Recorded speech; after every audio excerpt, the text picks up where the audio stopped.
So we got Saturday fun day at the wagon. Dino's working on his gearbox for his Ghia. He's gonna clean it up and get it painted. Get those cleaned up and painted. He's gonna put some one-piece boots on there instead of this malarkey. And put some new mounts on everything. We still don't even know if the gearbox works, but very rarely do we find broken gearboxes. We're gonna give it a shot.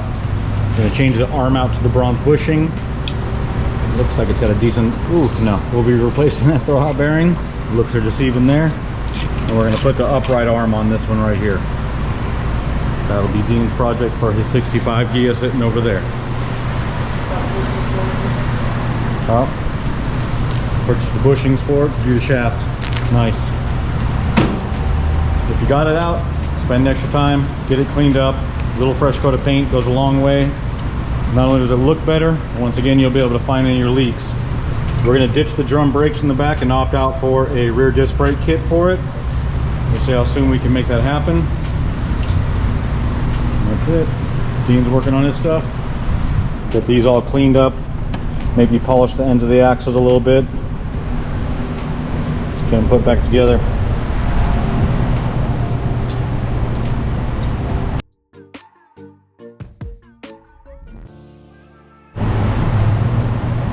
Kid got his transmission going. Put the one-piece boots on. Wide 5 Aaron has a channel. I believe it's Wide 5 Aaron. My bad if I'm wrong on that, sir. But Wide 5's channel shows how to put those dudes on. So I helped the kid out with those. He got it all painted up, sealed up, getting ready to stick back into his car. Right now he's buying fuel components. Even though it's a stock motor, he wants to hook it up. I ain't shutting that swamper off, I'll die, kids. These are available multiple dealers. Stock thread that goes to a -6 AN. We use them all the time. That way you get a bigger line when you run those Carter pumps right there. You'll have to relocate that filter, make it look cleaner than that. So we got a reducer, bring it down to the stock 5 mil for his little 40 horse motor. A little bit of update. We got this and another coat of high build. Today I'm going to get the nose and all the detail area up there in high build. And hopefully this side as well.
Spraying that dog leg. I want to do this A-pillar all the way up. I'm going to do the upper area there. I want to do one more coat along there. And then we're going to put this also one more coat of high build.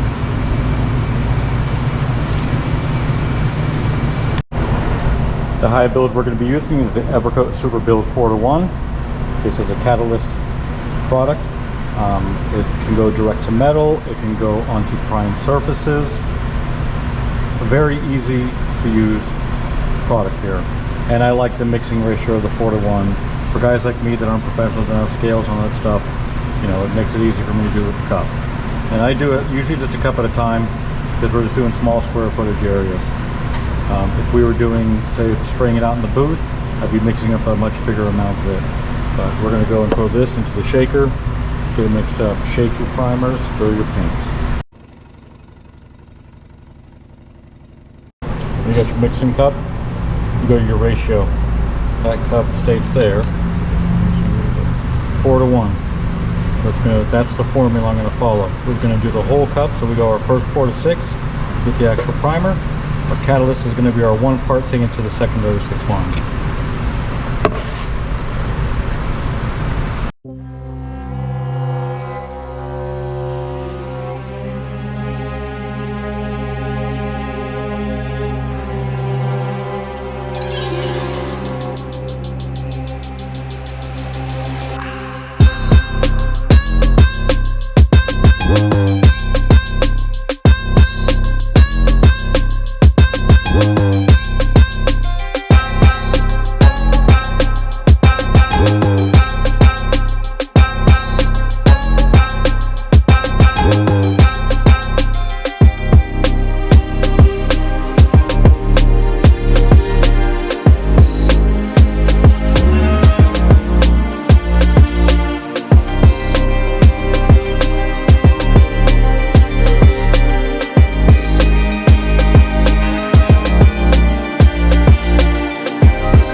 So we got 3 coats of high build on that. You can see when you get on it, there's like a texture to it, like an orange peel. And that's what you're going to be cutting off of it.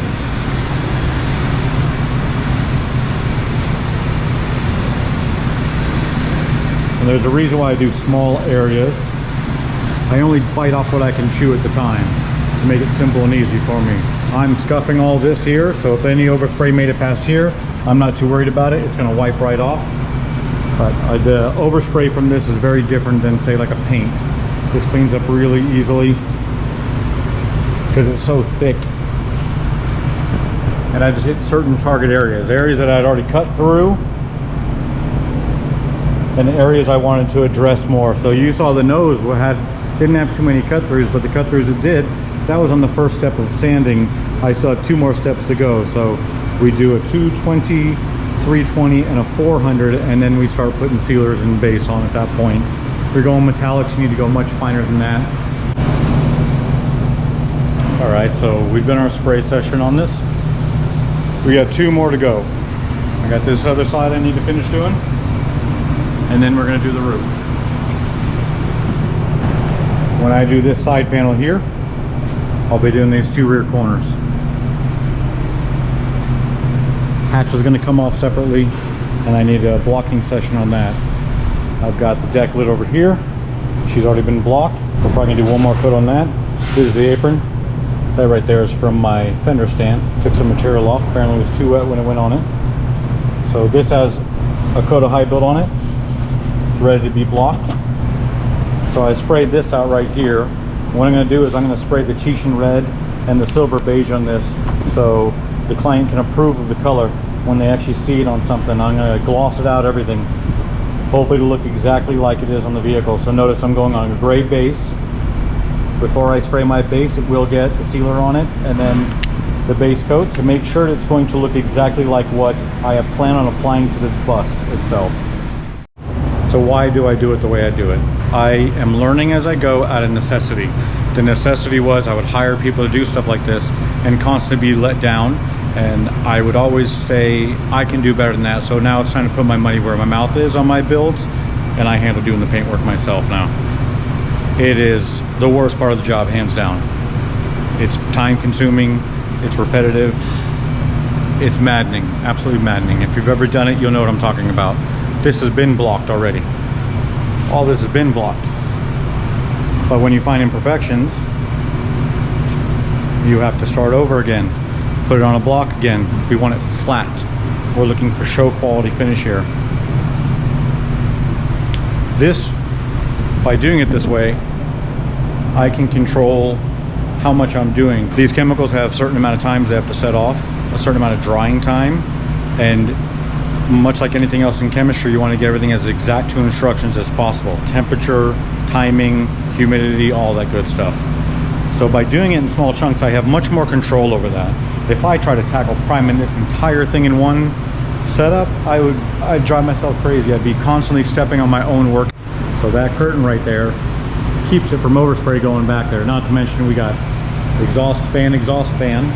That one's blowing that way, and that one's pulling out there. I got a porta cool there, and another swamper here.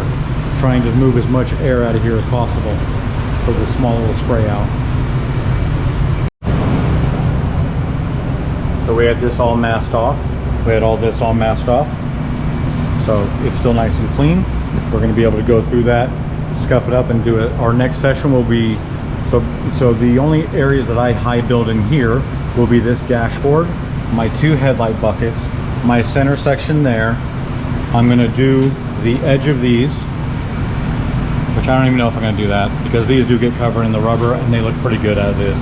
So we may just be focusing on this, our fresh air box, anything that's going to be left exposed. This will be exposed, so this will be high build primed as well,